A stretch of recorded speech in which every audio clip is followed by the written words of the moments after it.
उस्ताद उम्मत इब्ने शहीद इस्लाम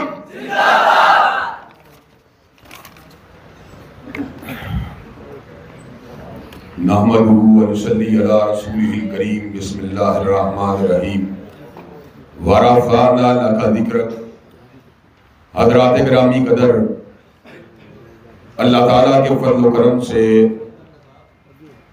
कई मामलात ऐसे हैं जो मकातिब फ़िक्र के फ़ुरूई और दीगर इख्तिलाफ़ात के बावजूद मुसल्लम हैं और पूरी उम्मत के लिए मुश्तरकात की हैसियत रखते हैं।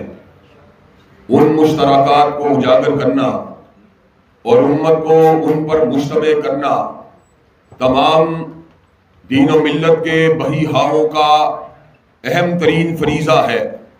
इस दौरे पुराशोक में जबकि लोग फ़कत तनाज़ात को उजागर करते और फ़कत इख्तिलाफ़ात की बातों को हवा देते, अल्लाह ताला के फज़ल व करम से हम इस दौरे पुराशोक में अज़मत मुस्तफ़ा, मोहब्बत मुस्तफ़ा, इताअत मुस्तफ़ा, हुर्मत मुस्तफ़ा और निज़ाम मुस्तफ़ा सल्लल्लाहु अलैहि वसल्लम की शमा को जला रहे हैं।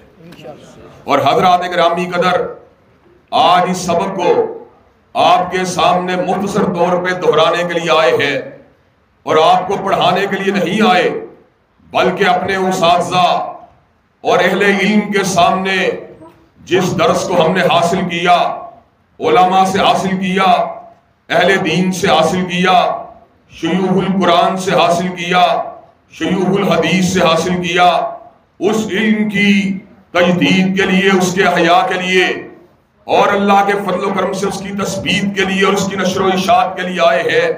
हज़रात गिरामी कदर, पहला सबक जिसका ताल्लुक अज़मत मुस्तफ़ा के साथ है, आज हम इस इज्तिमा के तवस्सुल से इस बात का ऐलान करने के लिए आए हैं।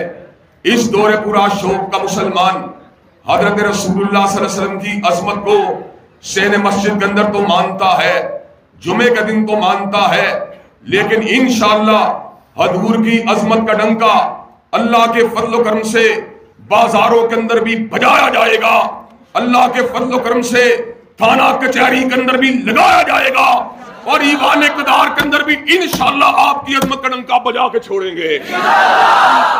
हज़रात गिरामी कदर, मैं ये बात बरमला तौर पे कह देना चाहता हूँ, हमें रिज़्क़ अल्लाह देता है और अल्लाह के फज़ल व करम से हम किसी के काने या किसी के झंड या डाउट नहीं है। इस मुल्क के अंदर अल्लाह के फज़ल व करम से हर बंदा अपने अपने कायद की बात करता है, कोई मियाँ साहब की बात करता है, कोई खान साहब की बात करता है, लेकिन इंशाअल्लाह हम अगर बात करेंगे फातिमा के बाबा की बात करेंगे, हसनैन के नाना की बात करेंगे।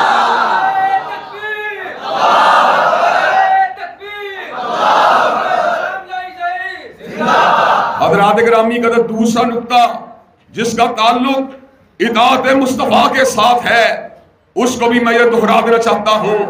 हज़रात गिरामी कदर, आज मुकन्ना की इताअत की बात होती है, आज अदलिया की इताअत की बात होती है और आज एस्टेब्लिशमेंट की इताअत की बात होती है। ये हमारे कौमी इदारे हैं, हम अदलिया के फैसले के सामने भी सर झुकाएंगे, असेंबलियों के फैसलों के सामने भी सर झुकाएंगे, एस्टेब्लिशमेंट के इत्तेफाकी फैसलों के सामने भी सर झुकाएंगे। लेकिन अगर एस्टेब्लिशमेंट का फैसला हो या अदलिया का फैसला हो या असेंबली का फैसला हो, अगर मुस्तफा के फैसले के साथ टकरा जाएगा, दीवार पे दे मारेंगे, मगर मुस्तफा के फैसले पे आज को नहीं आने देंगे।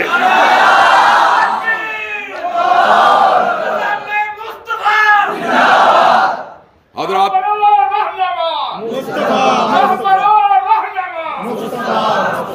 और हज़रात गिरामी का तीसरी बात जिसका ताल्लुक हुर्मत मुस्तफ़ा और खत्म नबूवत के साथ है, उसको भी बयान कर देना चाहता हूँ। हुर्मत मुस्तफ़ा का मुकदमा किसी शेखुल हदीस ने फकत नहीं लड़ा, किसी शेखुल तफसीर ने फकत नहीं लड़ा, बल्कि ये वो मुकदमा है जो परवरदिगार आलम ने लड़ा है। परवरदिगार आलम ने खुद इस अमर का ऐलान फरमा दिया, वलिल्लाहिल इज्जतु वलिरसूलिही वलिलमुमिनीना वलाकिन्नल मुनाफिकीना ला यालमून। इज्जत तो अल्लाह के लिए है, रसूलुल्लाह के लिए है और काली कमली वाले के नक्शे कदम पे चलने वालों के लिए है। हज़रात गिरामी कदर, इस मुल्क का आईन अल्लाह के फज़ल करम से हुर्मत रसूलुल्लाह की भी जमानत देता है। 295 सी का कानून اور حضور کی ختم نبوت کی بھی ضمانت دیتا ہے۔ اور میں یہ بات بھی بتلا دینا چاہتا ہوں، ہر کسی کی اس آئین سے محبت کی اپنی وجہ ہے۔ مجھے حمید نظامی حال کا واقعہ ابھی تک نہیں بھولا، جہاں پیپل پارٹی کے قائدین بھی موجود تھے اور مسلم لیگ کے زعماء بھی موجود تھے۔ پیپل پارٹی کے قائدین نے کہا ہمیں 1973 کے آئین سے اس لیے پیار ہے کہ اس کو ذوالفقار علی بھٹو نے بنایا تھا، اور مسلم لیگ کے زعماء نے کہا ہمیں اس آئین سے اس لیے پیار ہے کہ اس کی بنیادوں کے اندر مسلم لیگ کے رہنماؤں کی محنت ہے۔ چودھری ظفر الہی نے اس کے لیے محنت کی تھی۔ جب میری باری آئی تو میں نے کہا مجھے 73 کے آئین سے اس لیے پیار ہے کہ یہ حضور کی حرمت کی ضمانت دیتا ہے، مجھے 73 کے آئین سے اس لیے پیار ہے کہ یہ حضرت رسول اللہ صلی اللہ علیہ وسلم کی ختم نبوت کا تحفظ کرتا ہے، اور یہ قادیانیت اور اہل اسلام کے راستے کے اندر ایک دیوار ہے۔ اور حضرات گرامی قدر، آج میں یہ سبق دوبارہ دہرانے کے لیے آیا ہوں۔ انشاءاللہ اس ملک کے اندر ختم نبوت کے قوانین کا تحفظ کیا جائے گا، اور ٹیمپرنگ کرنے کے والے چاہے لابنگ کر کے مسلم لیگ کے زعماء کو دبا لے، چاہے لابنگ کر کے تحریک انصاف کے زعماء کو دبا لے، انشاءاللہ نہ بریلوی دبے گا، نہ دیوبندی دبے گا، نہ حدیث دبے گا۔ جب تک ہم زندہ ہیں انشاءاللہ حکومت رسول اللہ ختم نبوت کے قوانین کا دفاع کرتے رہیں گے۔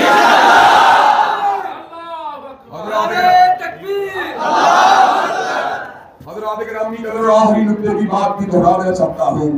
ہم نے سارے نظام آزما لیے، ہم نے میاں صاحب کے نظام کو بھی آزما لیا، ہم نے خان صاحب کے نظام کو بھی آزما لیا، ہم نے بھٹوازم کو بھی آزما لیا۔ امن نہیں ملا، چین نہیں ملا، قرار نہیں ملا، معاشی استحکام نہیں ملا، امن اور اطمینان نہیں ملا۔ امن اگر ملے گا، اطمینان اگر ملے گا تو کالی کملی والے کے نظام علی شان سے ملے گا۔ اور حضرات گرامی قدر، یہ بات وہ شخص کہہ رہا ہے جو دینیات کا طالب علم ہونے کے ساتھ ساتھ علوم سیاسیات کا بھی طالب علم ہے۔ میں نے ہیگل کے جمہوریاتی فلسفے کو پڑھا ہے، میں نے کارل مارکس کی اشتراکیت کو پڑھا ہے، میں نے مستقلیت کو پڑھا ہے، میں نے ژین بوٹین کے نظریہ اقتدار اعلیٰ کو پڑھا ہے، میں نے روسو کے نظریہ منشاء کام کو پڑھا ہے، میں نے جان لاک کے فلسفے کو پڑھا ہے، میں نے میکاولی کی دی پرنس کو پڑھا ہے۔ میں اس بات کا اعلان کرنے کے لیے آیا ہوں، پاکستان کے مسائل اگر حل ہوں گے کالی کملی والے کے قانون سے حل ہوں گے۔ حضرات گرامی قدر، تو مجھے یہ بات بتلائیے، کالی کملی والے کے قوانین کی عملداری کے لیے اور میاں صاحب اور خان صاحب کی غلامی سے نجات حاصل کرنے کے لیے کیا علماء دین اکابرین ملت کی ہمراہی کے اندر دستوری اور قومی جدوجہد کرنے کے لیے تیار ہیں انشاءاللہ؟ کیا نظام مصطفیٰ کی عملداری کے لیے اپنے ووٹ کو پاس کرنے کے لیے تیار ہیں انشاءاللہ؟ کیا دلائل و براہین کے ساتھ جنگ لڑنے کے لیے تیار ہیں انشاءاللہ؟ شب ریزہ ہوگی آخر جلوہ خورشید سے، اور یہ چمن معمور ہوگا نغمہ توحید سے۔ وآخر دعوانا الحمدللہ رب العالمین۔